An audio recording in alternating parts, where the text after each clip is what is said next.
أعوذ بالله من الشيطان الرجيم.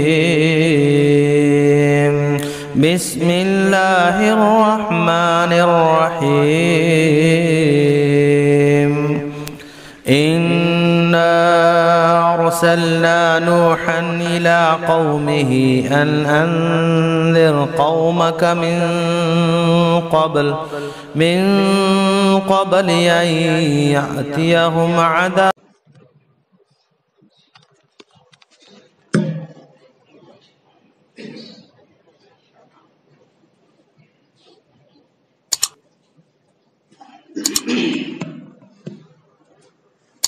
إن الحمد لله نحمده ونستعينه ونستغفره ونعوذ بالله من شرور أنفسنا ومن سيئات أعمالنا. من يهده الله فلا مضل له ومن يضلل فلا هادي له، وأشهد أن لا إله إلا الله وحده لا شريك له، وأشهد أن محمدا عبده ورسوله أرسله بالحق بشيرا ونذيرا وداعيا إلى الله بإذنه سراجا منيرا. أما بعد فإن خير الحديث كتاب الله، وخير الهدي هدي محمد صلى الله عليه وسلم، وشر الأمور محدثاتها، وكل محدثة بدعة، وكل بدعة ضلالة، وكل ضلالة في النار. أعوذ بالله من الشيطان الرجيم. بسم الله الرحمن الرحيم. يا أيها الذين آمنوا اتقوا الله حق تقاته ولا تموتن إلا وأنتم مسلمون. يا أيها الناس اتقوا ربكم الذي خلقكم من نفس واحدة وخلق منها زوجها وبث منهما رجالا كثيرا ونساء، واتقوا الله الذي تساءلون به والأرحام إن الله كان عليكم رقيبا.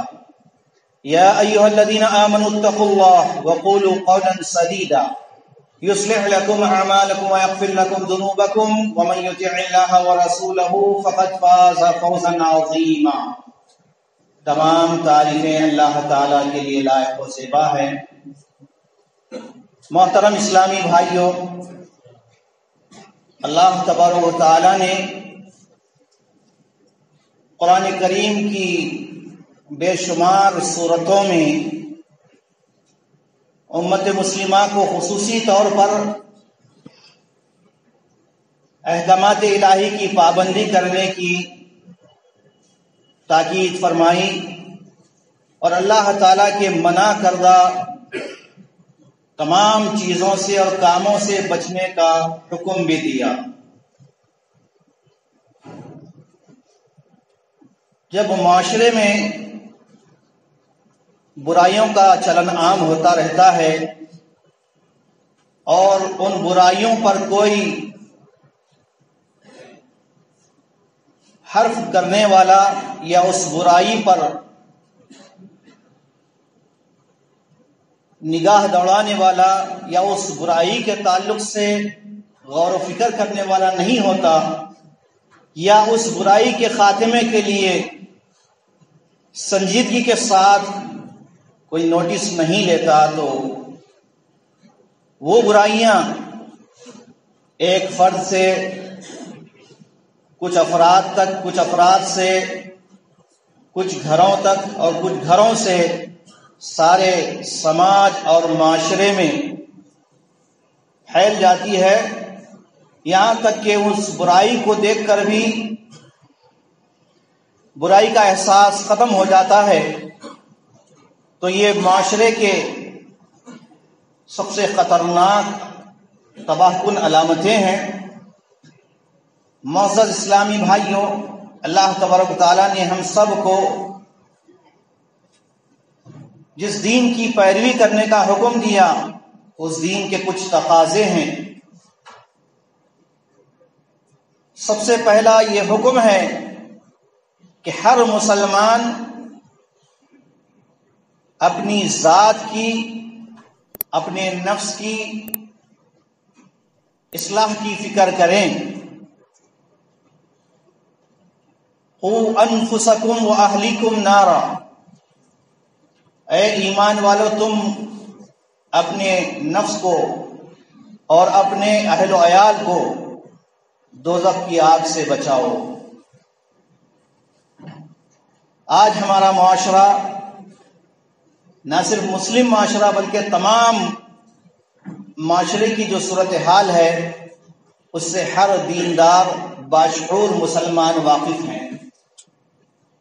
سوال یہ ہے کہ ان معاشرے کی برائیوں اور اس معاشرے کے خطرناک جرائم کا خاتمہ کیسے ہوگا؟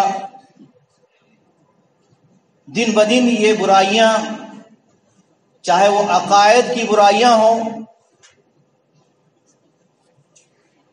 اعمال کی برائیاں ہوں، سماجیات کی برائیاں ہوں، یا پوری ملت اسلامیہ کی برائیاں ہوں، اس کا خاتمہ کیسے ہوگا اور کون اس کے لیے آگے بڑھے گا؟ یہ وہ بنیادی سوال ہے جو ہر مسلمان کو اپنی ذات سے کرنا چاہیے، کیونکہ اللہ تبارک و تعالیٰ نے ہم مسلمانوں کو دو اہم کام کرنے کا حکم دیا ہے، اس میں عام اور خاص سب شامل ہیں۔ پہلا کام جس کے کرنے کا اللہ نے ہم کو حکم دیا وہ معروف کو پھیلانا ہے، اور دوسرا کام جس سے بچنے اور امت کو انسانیت کو بچانے کا حکم دیا وہ منکر ہے۔ معروف کیا ہے اور منکر کیا ہے، ان دونوں کا علم بھی ہونا چاہیے۔ معروف نیکی کو کہتے ہیں، اچھے کام کو کہتے ہیں جس کا شریعت میں حکم دیا گیا ہے اور جس کا ثواب بتایا گیا ہے اور جس کی فضیلتیں بیان کی گئی ہے، یہ تمام چیزیں معروف میں آتی ہیں۔ جیسا کہ اللہ کے نبی صلی اللہ علیہ وسلم نے فرمایا کل معروف صدقۃ، ہر بھلا کام، ہر اچھا کام نیکی ہے، صدقہ ہے۔ اس کے بالمقابل منکر ہے۔ منکر ہر وہ برائی، ہر وہ گناہ، ہر وہ جرم جس کا شریعت نے انکار کیا ہے، جس سے بچنے کی تاکید کی ہے۔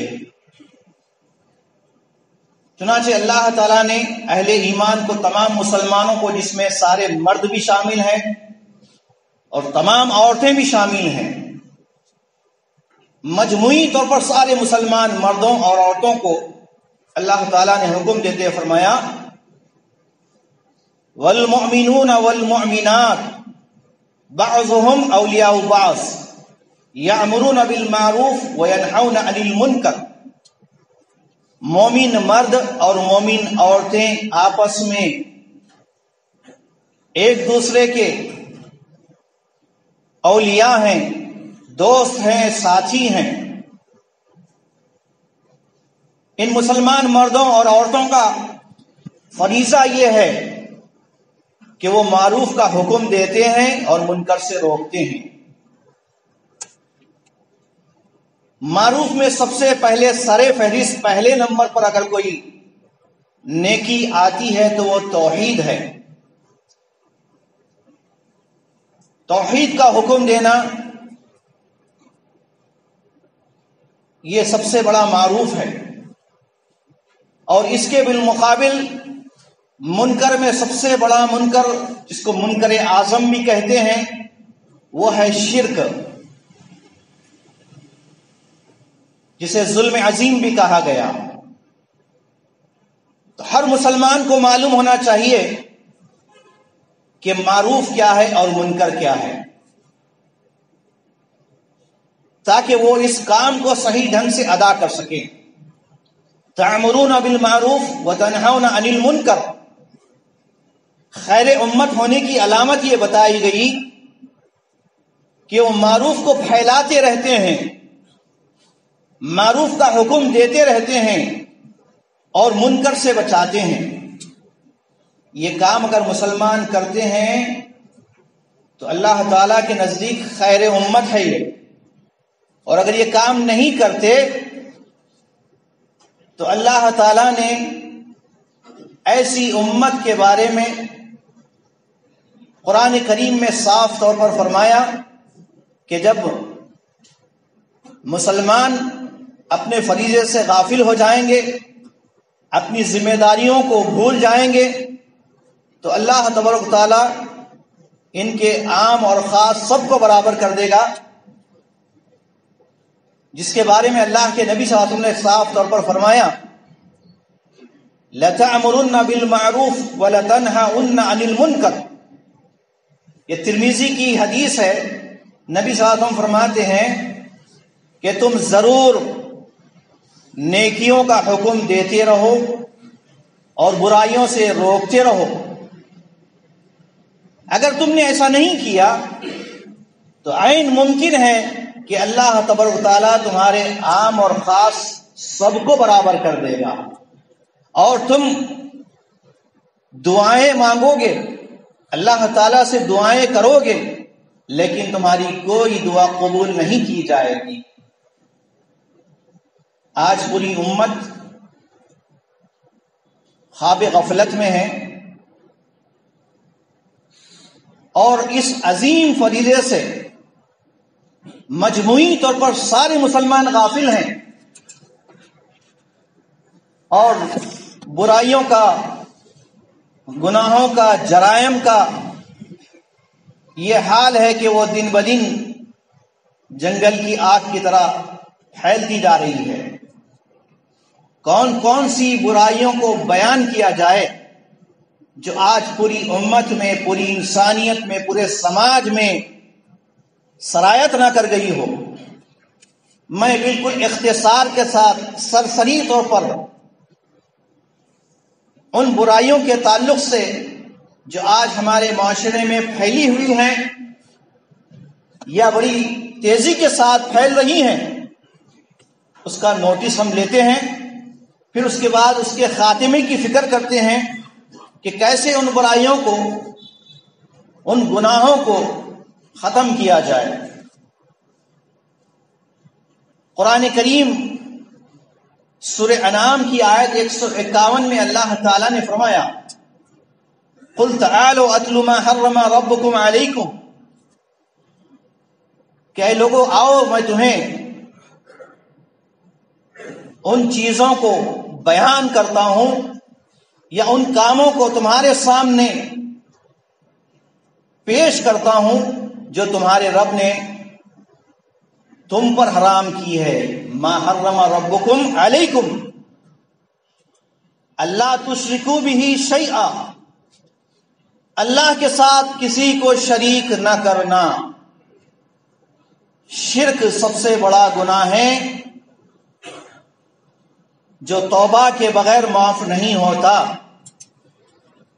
اور معاشرے میں سب سے بڑا یہ ظلم ہے۔ اس کائنات میں رب العالمین کے ساتھ سب سے بڑی بغاوت ہے، اور یہ شرک یہ نہ سمجھے کہ یہ جو غیر مسلم ہے وہ کرتے ہیں، مسلمان شرک نہیں کرتا، یہ بات سراسر غلط ہے۔ مسلمان بھی شرک کرتا ہے، اسی لیے اللہ تعالیٰ نے مسلمانوں کو بھی شرک سے بچنے کا حکم دیا۔ سورہ یوسف کی آیت میں ہے کہ بہت سارے لوگ ایمان لانے کے باوجود بھی شرک کرتے ہیں۔ معلوم یہ ہوا کہ مسلمانوں میں شرک پایا جاتا ہے اور شرک پایا گیا ہے، اسی لیے تو اللہ تعالیٰ نے اس سے بچنے کا حکم دیا۔ لیکن یہاں مسئلہ یہ ہے کہ مسلمانوں کی اکثریت جو شرک میں مبتلا ہیں اسے شرک نہیں سمجھتے، اسے گناہ نہیں سمجھتے، بلکہ شرک کو بھی عبادت تصور کرتے ہوئے، نیکی تصور کرتے ہوئے، نیکی سمجھتے ہوئے کر رہے ہیں۔ اللہ کے ساتھ کسی اور کی عبادت کرنا، اللہ کے ساتھ کسی اور کی تعظیم کرنا یا اللہ کو چھوڑ کر کسی اور کی تعظیم اور عبادت کرنا شرک کہلاتا ہے، جو معاف نہیں ہونے والا۔ لیکن آج مسلمان اس سے غافل ہیں، وہ خود شرک کر رہا ہے اور اپنی اولاد کو بھی شرک سکھا رہا ہے، اپنے بچوں کو بھی شرک کی تعلیم دے رہا ہے۔ تو شرک سے بچنا سارے مسلمانوں کا فریضہ ہے، تمام والدین کی ذمہ داری ہے کہ اپنی اولاد کو شرک سے بچائیں۔ سورہ لقمان میں ایک باپ کی نصیحت بیٹے کے نام سب سے پہلی نصیحت کی گئی، کہا لقمان نے اپنے بیٹے سے وَإِذْ قَالَ لُقْمَانُ لِابْنِهِ وَهُوَ يَعِظُهُ يَا بُنَيَّ لَا تُشْرِكْ بِاللَّهِ۔ اس وقت کو یاد کرو جبکہ لقمان نے اپنے بیٹے کو نصیحت کرتے ہوئے سمجھایا کہ بیٹا اللہ کے ساتھ کسی کو شرک نہ کرنا، ان الشرک لظلم عظیم، اس لیے کہ شرک بڑا ظلم ہے۔ لیکن آج ماں باپ اپنے بچوں کو شرک سکھاتے ہیں، شرک کے بارے میں ان کو ٹوکتے نہیں، کیونکہ ان کو یہی معلوم ہے کہ اللہ کے علاوہ غیر اللہ کے نام پر جتنے بھی کام ہوتے ہیں، چاہے وہ اللہ کے علاوہ کسی اور کے نام کے گلے میں تعویذ لٹکائیں، ڈوریاں لٹکائیں، یا اللہ کے علاوہ کسی اور کے نام کی بھیٹ چڑھائیں یا قربانی دیں یا نظر مانیں یا قسم کھائیں یا استغاثہ کریں یا اللہ کے علاوہ مدد کے لیے اللہ کے نبیوں کو، اولیاء کو پکاریں یا ان کی دہائی دیں، یہ سب کچھ مسلمان کر رہے ہیں، اپنی اولاد کو سکھا رہے ہیں، شرک کی کھلی تعلیم دے رہے ہیں۔ آج کا باپ، آج کی ماں اپنی اولاد کو توحید نہیں سکھا رہا ہے، کیونکہ ان کو خود پتا نہیں کہ توحید ہے کیا، توحید کے بارے میں نہیں معلوم، صرف اتنا معلوم ہے کہ اللہ ایک ہے۔ اللہ ایک ہے کا مطلب کیا ہے؟ اللہ ایک ہے کا مطلب اللہ اپنی ذات میں بھی ایک ہے اور اپنی عبادت میں بھی ایک ہے۔ اللہ کے علاوہ کسی اور کی عبادت حرام ہے، اللہ کے علاوہ کسی اور کے لیے سجدہ حرام ہے، اللہ کے علاوہ کسی اور کے نام کی قربانی دینا حرام ہے، اللہ کے علاوہ کسی اور کو مدد کے لیے پکارنا حرام ہے، شرک ہے، گناہ ہے۔ اور بھی کھول کے بولوں میں، المدد یا غوث اعظم دستگیر کہنا شرک ہے، ظلم عظیم ہے۔ اغیثنی یا رسول اللہ کہنا شرک ہے۔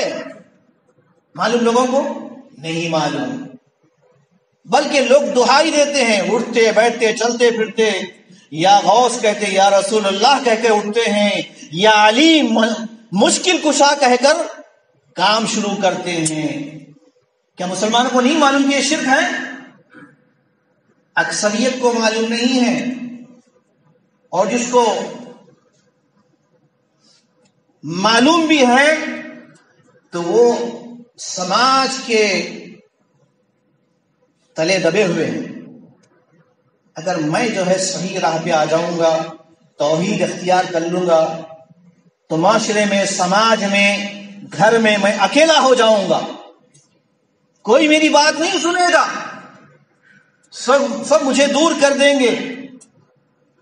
بہرحال اتنا بڑا شرک آج امت کر رہی ہے، امت کی اکثریت کر رہی ہے، اس کے خاتمے کی فکر کرنا ہے تو کون کریں گے؟ یہ ماں باپ کی ذمہ داری ہے، علماء کی ذمہ داری ہے۔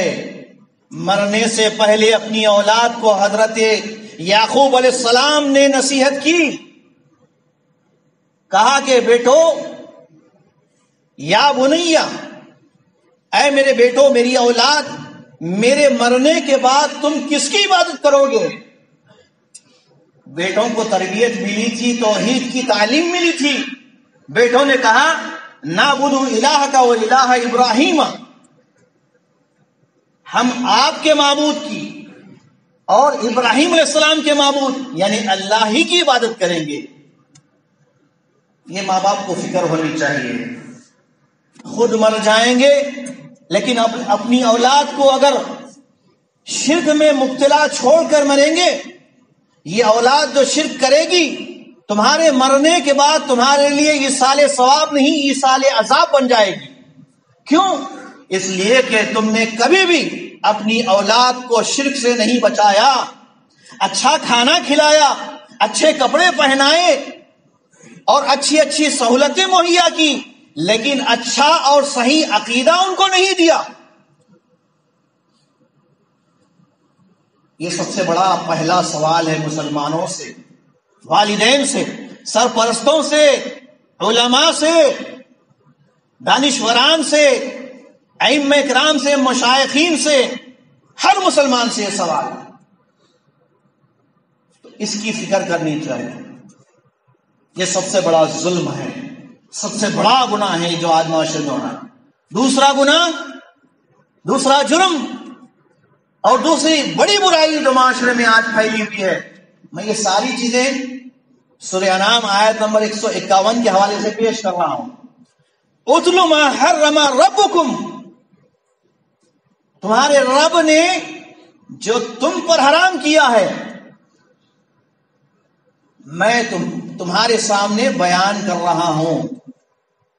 اللہ تشرکو بہ شیئا، اللہ کے ساتھ شے کچھ بھی شریک نہ کرو. کچھ بھی کیا ہوتا مطلب؟ کیا مطلب ہوتا ہے شیئن کا مطلب؟ ذرا سا بھی شرک ساری عبادتوں کو ملیامیٹ کر دیتا ہے، تباہ کر دیتا ہے. تھوڑا سا بھی شرک. وقت نہیں ہے ورنہ کھول کھول کر بتاتا کہ میں چھوٹا اور تھوڑا شرک کیا ہوتا ہے. گھر سے نکلے ہیں آپ، ذرا ٹھوکر لگ گئی، ذہن میں خیال آ گیا کہ آج چہارشنبہ ہے اور بھی یہ مہینہ سفر کا ہے. نعوذ باللہ من ذالک. سفر کے مہینے میں کے بارے میں بھی اللہ کے نبی صلی اللہ علیہ وسلم نے صاف فرما دیا لا عدوہ ولا طیرہ ولا سفر. سفر کے مہینے کی کوئی نحوست نہیں ہے. نحوست تمہارے اعمال میں ہے، تمہارے عقائد میں ہے، تمہارے نظریات میں ہے، تمہارے چال چلن میں ہے، تمہاری بدعمالیوں میں ہے. کوئی مہینہ منحوس نہیں ہے. منحوس تمہاری صورتیں ہیں، منحوس تمہاری سیرتیں ہیں، منحوس تمہارا خاندان ہے. جو اللہ کے نازل کردہ مہینے ہیں یہ اللہ کے نازل کردہ، اللہ نے مہینے نازل فرمائے ہیں. جب سے زمین و آسمان پیدا ہوئے، اللہ نے زمین و آسمان کو جب سے تخلیق فرمائی، اسی وقت سے سال کے 12 مہینے اللہ نے مقرر کر دیے. ان مہینوں کو تم منحوس کہتے ہو، اللہ کے مقرر کردہ مہینوں کو. تو کتنا بڑا جرم کر رہے ہیں، کتنے بڑے بڑے گناہ کر رہے ہیں. ایسے بہت سارے شرک ہیں. وَبِالْوَالِدَيْنِ إِحْسَانًا، معاشرے میں ماں باپ کی کوئی قدر و قیمت نہیں ہے. آج بہت بڑی برائی میں مبتلا ہے سماج و معاشرہ.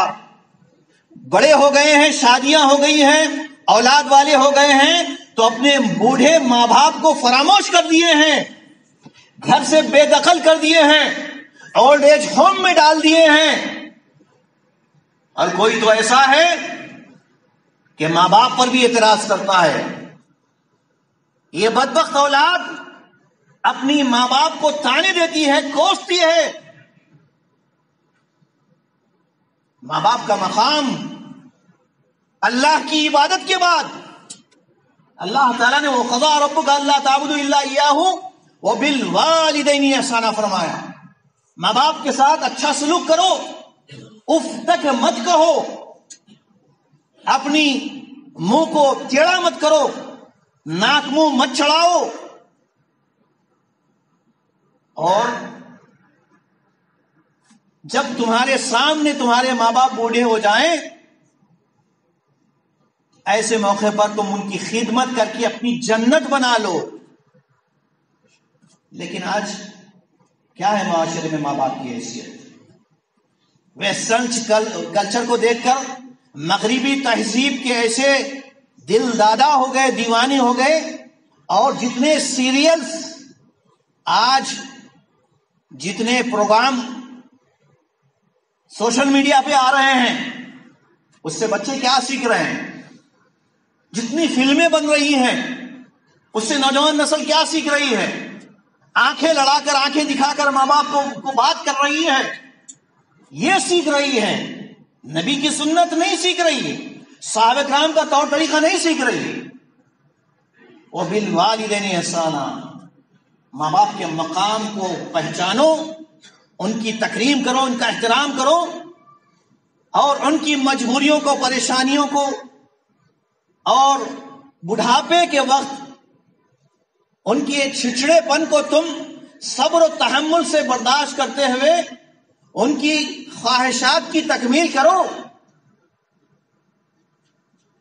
رب ارحمہما کما ربیانی صغیرا، تو والدین کو ان کا مقام دیا جائے.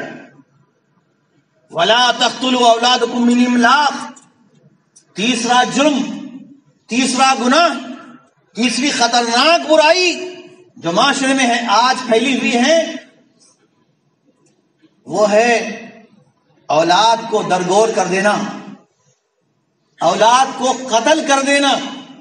زمانے جاہلیت میں جاہل قسم کے لوگ، جن کو جہالت کی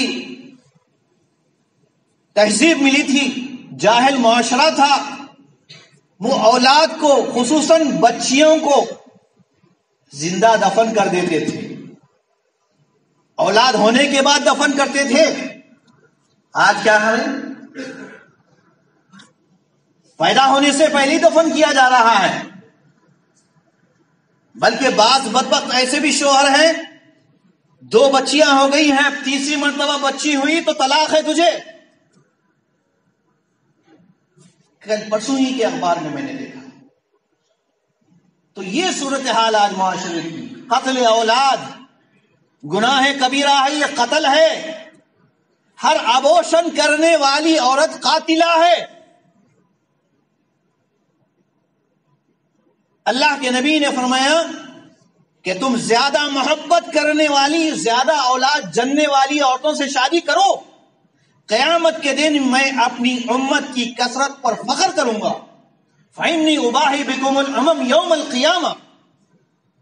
لیکن حکومت کی پالیسی اپناتے ہوئے یہ اللہ کی رزاقیت پر ایمان و یقین نہیں ہے. زیادہ بچے ہو جائیں گے تو ہم کیسے پالیں گے؟ ارے بدبختو، تمہیں کون پالتا ہے؟ تمہیں بھی جو رزق دینے والا ہے، اللہ نے فرمایا ان کو بھی میں ہی رزق دوں گا. نحن نرزقکم وإیاہم، ہم تم کو بھی روزی دیں گے اور تمہاری ہونے والی اولاد کو بھی روزی دیں گے. چوتھا گناہ، چوتھا جرم، چوتھی برائی جو آج پوری سماج معاشرے کے جوانوں، لڑکوں، لڑکیوں، حتیٰ کہ معصوم ذہنوں کو تباہ کر رہی ہے. سنیے قرآن کی آیت، وَلَا تَقْرَبُوا الْفَوَاحِشَ مَا ظَهَرَ مِنْهَا وَمَا بَطَنَ. آیت کا ترجمہ پیش کر رہا ہوں میں. آیت میں نے پڑھی ہے آپ کے سامنے، سورہ انعام جا کر اٹھا کر دیکھ لیجئے. آیت 151 سے 153، یہ 3 آیتیں پڑھ لیجئے. معاشرے کی خطرناک برائیوں کا آپ کے سامنے ایک نقشہ آ جائے گا. وَلَا تَقْرَبُوا الْفَوَاحِشَ، فحش کی جمع فواحش، حیوانیت کے جو لوگ کام کرتے ہیں، انسانیت کو جو دفن کر دیتے ہیں، جن میں صرف خواہشات ہی خواہشات امٹ کر آتی ہیں اور نفسانی خواہشات کے جو غلام ہو جاتے ہیں. فحش، منکرات، عریانیت، جن کا روز کا مزاج بن جاتا ہے. جب بھی فون کھولتے ہیں، جب بھی جو ہے انٹرنیٹ کھولتے ہیں، بس برائیاں ہی برائیاں کا وہ نظارہ کرنے لگتے ہیں. تو اللہ تعالیٰ نے فرمایا وَلَا تَقْرَبُوا برائی کرنا، بدکاری کرنا تو بہت دور کی بات، برائی کے قریب بھی نہ پٹکو، قریب بھی نہ جاؤ. ولا تقربوا الفواحش ولا تقربوا الزنا انه كان فاحشة وساء سبيلا. فاحش کے قریب نہ جاؤ. ما ظہر منها وما بطن، جو ظاہر ہیں، جو پوشیدہ ہیں، جو چھوٹی ہیں، جو بڑی ہیں، کسی بھی برائی کے قریب مت جاؤ. ذالک ولا تقتلوا النفس التي حرم اللہ بالحق. پانچویں برائی جو آج معاشرے میں پنپ رہی ہے بلکہ بہت ہی آگے بڑھ رہی ہے، ناحق کسی کا قتل کر دینا. ولا تقتلوا النفس التي حرم اللہ الا بالحق. ناحق کسی کی جان لینا، ناحق کسی پر کسی کو قتل کرنے کے درپے ہونا، یہ سب سے بڑا گناہ ہے. ذالکم وصاکم بہ لعلکم تعقلون. یہ اللہ تعالیٰ تم کو نصیحت کرتا ہے تاکہ تم عقل مندی سے کام لو. ولا تقربوا مال الیتیم. یتیم کا مال نہ کھاؤ، اس کے قریب نہ جاؤ. وَأَوْفُوا الْكَيْلَ وَالْمِيزَانَ. اور میزان میں، ترازو میں انصاف سے تولو، یعنی کاروبار میں ڈنڈی مت مارو. وَإِذَا قُلْتُمْ فَعْدِلُوا. اور جب کبھی معاملہ داری ہوتی ہے، کاروبار کا معاملہ ہو، رشتے ازدواج کا معاملہ ہو، لڑکا لڑکی کے انتخاب کا معاملہ ہو، یا لین دین کا معاملہ ہو، ایسے موقع پر حق اور سچ کو معیار بنایا جائے. وَإِذَا قُلْتُمْ فَعْدِلُوا. اور جب بھی تم اپنا منہ کھولو، زبان کھولو، تو سچ ہی بولو، جھوٹ سے کام نہ لو، عدل و انصاف کے پیکر بنو. ذالکم وصاکم بہ لعلکم تذکرون. یہ نصیحت تمہیں کی جاتی ہے تاکہ تم اس کو، نصیحت کو حاصل کرو. محترم حاضرین، یہ معاشرے کی کچھ بڑی برائیاں تھیں جو میں نے آپ کے سامنے ذکر کی، اور اگر ہم تفصیل سے دیکھیں تو بہت ساری برائیاں ہیں، بہت سارے جرائم ہیں. میں آخر میں اختتام سے پہلے کہ ان برائیوں کا خاتمہ کیسے ہوگا، اور برائیاں کون سی ہیں جو آج ہم میں کے بہت سارے لوگ گناہ کبیرہ کو معمولی سمجھ کے کر رہے ہیں. گناہ کبیرہ، کبائر کو صغائر معمولی سمجھ کے کر رہے ہیں. حرام ہے وہ گناہ. جیسے شرک حرام ہے، غیر اللہ کے نظر و نیاز حرام ہے، اور جادو کا سیکھنا، جادو کا کرنا، جادو کا کروانا، یہ سب کچھ حرام ہے. لیکن پھر بھی آج لوگ ایک دوسرے کی کاٹ میں، ٹوہ میں، حسد میں لگے ہوئے ہیں. اور اسی طرح ریاکاری بھی. نیکیاں اگر اللہ کو راضی کرنے کے لیے نہیں ہوتی ہیں، لوگوں کو دکھانے کی خاطر ہوتی ہیں، تو وہ ساری نیکیاں دوزخ میں لے جانے والی ہیں. ساری نیکیاں دوزخ میں لے جانے والی ہے. اللہ تعالی ہمارے اعمال میں اخلاص پیدا فرمائیں. بدشگونی، یہ مہینہ خاص طور سے سفر کے مہینے میں لوگ بدشگونی لیتے ہیں، سفر کے مہینے کو منحوس مانتے ہیں. 13 تاریخ کے دن 13 تیزی مناتے ہیں، جو کہ جاہلیت کا عقیدہ ہے. اور اسی طرح معاشرے میں ہمارے بہت ساری برائیاں ہیں جو ناقابل بیان ہیں. ان میں سے کچھ سرسری طور پر سماجی برائیوں کا میں تذکرہ کر کے اپنی بات کو ختم کروں گا. جیسے تجسس ہے. ولا تجسسوا فرمایا اللہ کے نبی صلی اللہ علیہ وسلم کہ تم کسی کی تہمے نہ لگو، جاسوسی نہ کرو. لیکن بہت سارے لوگ جو آج بیکار رہتے ہیں، جن کو کوئی کام کاج نہیں ہوتا، ان کو بس یہی ایک کام ہوتا ہے کہ دوسرے کی کھوج میں لگے رہتے ہیں، دوسرے کی ٹوہ میں لگے رہتے ہیں. ہر ایک کی جو ہے پرسنل معاملات میں مداخلت کرتے رہتے ہیں. تو اسلام اس کی اجازت نہیں دیتا. جاسوسی کرنے کی، ٹوہ میں لگے رہنے کی اجازت نہیں دیتا. اسی طرح معاشرے کی ایک اور برائی خطرناک ہے، وہ ہے غیبت، پیٹھ پیچھے اپنے بھائی کا عیب بیان کرنا، اگرچہ کہ وہ عیب اس کے اندر ہے، لیکن آپ اپنے مسلمان بھائی کی کوئی برائی کو کسی دوسرے ادر پرسن کے سامنے وہ برائی بیان کرتے ہیں تو یہ غیبت ہے، جو اپنے مرے ہوئے بھائی کے گوشت کے کھانے کے برابر ہے۔ اور اگر اللہ کے نبی صلی اللہ علیہ وسلم سے صحابی نے پوچھا کہ اگر وہ عیب اس کے اندر نہیں ہے، ہم بیان کر رہے ہیں وہ عیب اس کے اوپر ڈال کر کسی اور سے، تو یہ کیا ہے؟ یہ تو بہتان ہے۔ یہ کیا ہے؟ بہتان ہے۔ کسی پر بہتان نہ لگاؤ۔ بہتان بھی آج معاشرے میں بہت عام ہے۔ اسی طرح تکبر معاشرے کا بھی بہت خبیث گناہ ہے، بہت ہی انتہائی تباہ کن گناہ ہے۔ تکبر کیا ہے؟ حق بات جب آپ کے سامنے آتی ہے تو یہ سمجھنا کہ میرے پاس ہی حق ہے، تم جو بتا رہے وہ حق نہیں ہے۔ الکبر بطر الحق غمط الناس، دو چیزوں کو تکبر کہا گیا۔ آپ حق معلوم ہونے کے بعد اس کا انکار کرتے ہیں، یہ بھی تکبر ہونے کی، متکبر ہونے کی علامت ہے، مغرور ہونے کی علامت ہے۔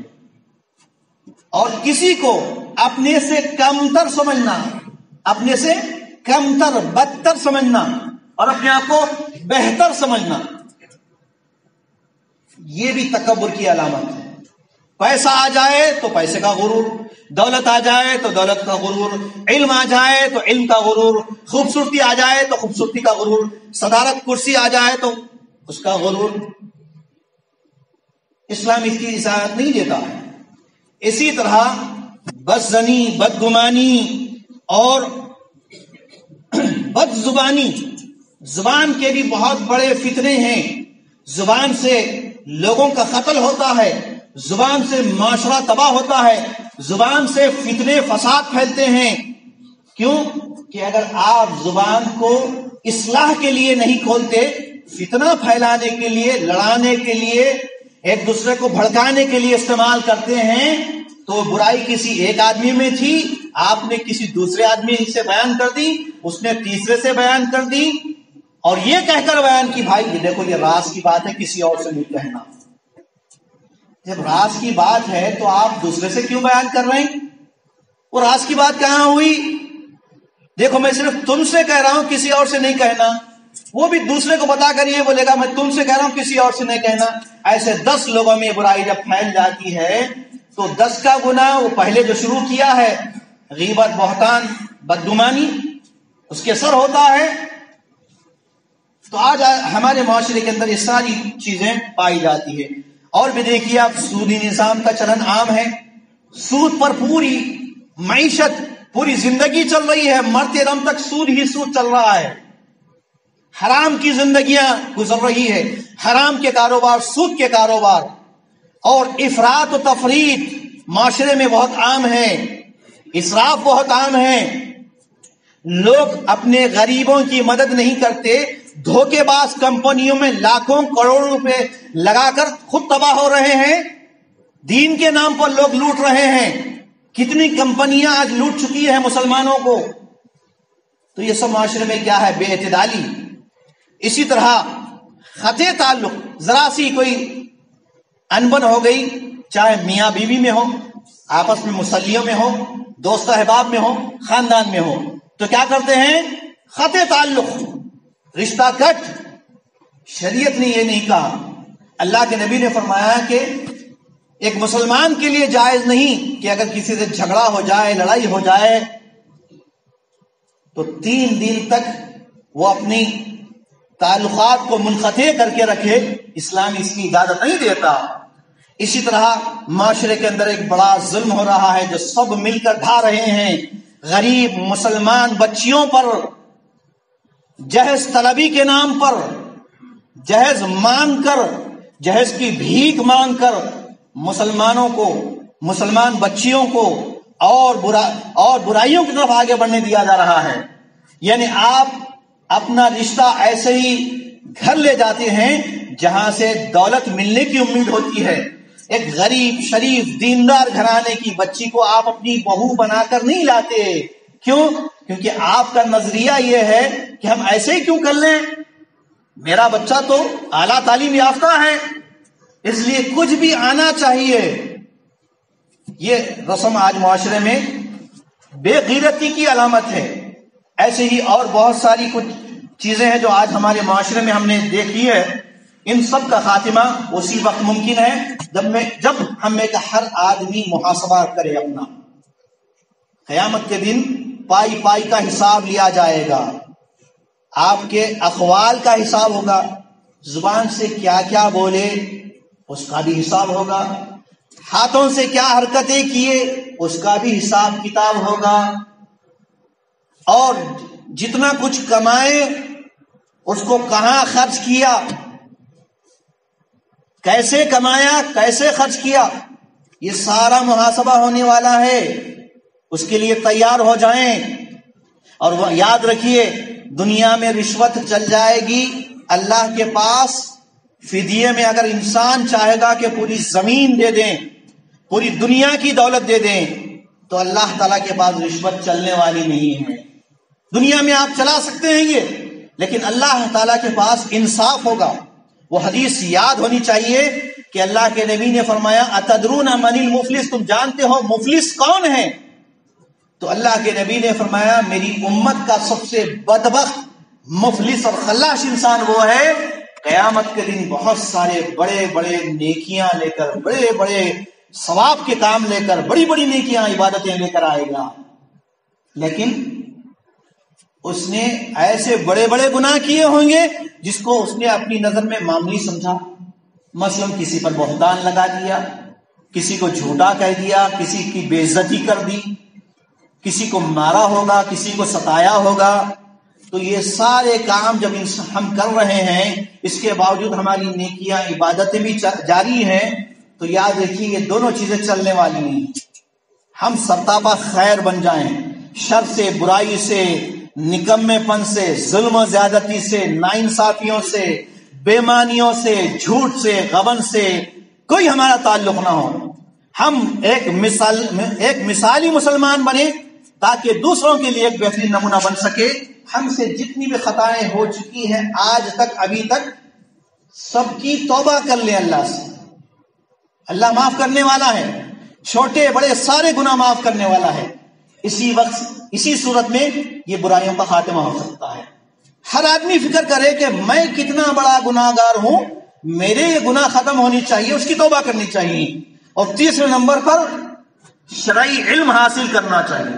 دین و شریعت کا علم حاصل کرنے کے لیے آپ نکلیں، اپنے گھروں سے نکلیں، مساجد کو جائیں، علماء کو تلاش کریں، علماء کی صحبت اختیار کریں، دینداروں کے ساتھ رہیں. اور چوتھا کام یہ ہے کہ ہر نوجوان لڑکا ہو یا لڑکے ہو، وہ اپنے نیک ساتھیوں کو تلاش کریں، برے لوگوں کے ساتھ نہ رہیں. نیک لوگوں کی صحبت انشاءاللہ ہمیں نیک بنائے گی. اور پانچواں کام یہ کرنا ہے کہ ہم کو ہر معاملے میں سیرت رسول، اسوہ رسول کو اپنانا ہے. نبی کا اس میں اسوہ کیا ہے، نبی صلی اللہ علیہ وسلم کا طریقہ کیا ہے، نبی صلی اللہ علیہ وسلم کا عمل کیا ہے، یہ ہمیں ہر حال میں دیکھنا ہے. اور چھٹا کام ہمیں یہ کرنا ہے کہ ہم کو اخلاق کریمہ کے پیکر بننا ہے. زبان اچھی چلائیں، گفتگو اچھی کریں، اعمال ہمارے اچھے ہو، معاملات اچھے ہوں. دنیا گھر میں بھی دینداری ہو، باہر بھی دینداری ہو. باہر تو ہم دینداری دکھا رہے ہیں اور گھر کے اندر بے دینی چل رہی ہے. ایسا مسلمان مثالی مسلمان نہیں ہو سکتا. اور ساتواں کام یہ کرنا ہے کہ دین کی خدمت کی ہم سب کو فکر کرنا ہے. ورنہ آج پورے ہندوستان میں کیا ہو رہا ہے آپ دیکھ رہے ہیں، کیا ہو رہا ہے، پورے حالات آپ کے سامنے ہیں. ہم کو بے دین بنانے کے لیے، اس ملک کو ہندو راشٹر بنانے کے لیے بلکہ بن چکا ہے عملی طور پر. آپ یہ غفلت میں ہیں. یہاں ہم حیدرآباد میں، تلنگانہ میں، گرچہ کے اپنی شناخت کو دکھا رہے ہیں، ہمارے پاس کتنے ایسے سفیر حضرات اور یو پی، بہار، جھارکھنڈ کے لوگ آتے ہیں تو کہتے ہیں کہ ہمارا سفر کرنا بھی مشکل ہو رہا ہے. ہم داڑیاں چھپا کر چل رہے ہیں، ایسی دہشت زدہ زندگی گزار رہے ہیں وہ لوگ. خود ہمارے ملک کی یہ صورتحال ہے. تو یہ کیوں ہو رہا ہے؟ اس کی وجہ یہی ہے کہ آج مسلمان آپس میں مسلکوں کی بنیاد پر لڑ رہے ہیں. ضرورت ہے اتحاد کی، متحد ہونے کی. سب مسلمان ایک ہیں، ایک ہی کلمہ ہیں.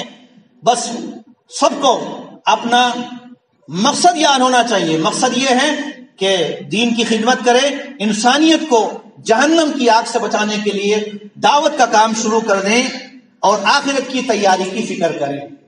دنیا کیسے بھی گزر جائے گی، آخرت کے لیے کوئی جو ہے وہاں پر ہمارا سفارشی نہیں بنے گا. ہم اپنی اولاد سے، اپنے ماں باپ سے، اپنے بیویوں سے کچھ نیکی لینا چاہیں گے، اپنی نیکیوں میں بھرتی کرنا چاہیں گے، کوئی دینے کے لیے تیار نہیں ہوگا. یا اپنے گناہوں کا کچھ بوجھ اپنے آل اولاد پر، بیوی بچوں پر ڈالنا چاہیں گے. لا تزر وازرۃ وزر اخرى، کوئی دوسرے کے گناہ کا بوجھ نہیں اٹھائے گا. ہمیں اپنے گناہوں کا بوجھ اپنے کندھوں پر اٹھانا ہے. تو اس کے لیے تیار ہو جائیں کہ کتنے گناہ لے کر ہم اللہ کے پاس پہنچ رہے ہیں. وہاں پہنچنے سے پہلے ہی اس کو دھو دیں، صاف کر لیں، مٹا دیں. برائیوں کا خاتمہ کریں جو ذہن و فکر میں ہے، گھروں میں ہے، معاشرے میں ہے، اور نیکیوں کو فروغ دینے کی کوشش کریں. ہر بھلے کام میں، اچھے کام میں آگے بڑھیں. اللہ تعالیٰ سے دعا ہے الہ العالمین ہم سب مسلمانوں کو ہر قسم کی برائی سے، ہر قسم کے گناہ سے بچنے کی توفیق عطا فرمائیں. اپنے اعمال کا، اپنے عقائد کا اور اپنے اخلاق کا محاسبہ کرتے ہوئے دین کی فکر کرنے کی توفیق عطا فرما. آمین. وآخر دعوانا الحمدللہ رب العالمین. سبحان ربک رب العزت عما یصفون والسلام علی المرسلین والحمدللہ رب العالمین.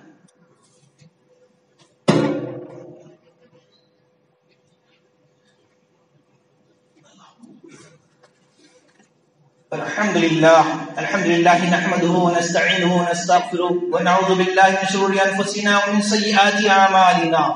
من يهده الله فلا مضل له ومن يضلل فلا هادي له. واشهد ان لا اله الا الله وحده لا شريك له واشهد ان محمدا عبده ورسوله. اعوذ بالله من الشيطان الرجيم. بسم الله الرحمن الرحيم. ان الله وملائكته يصلون على النبي يا ايها الذين امنوا صلوا عليه وسلموا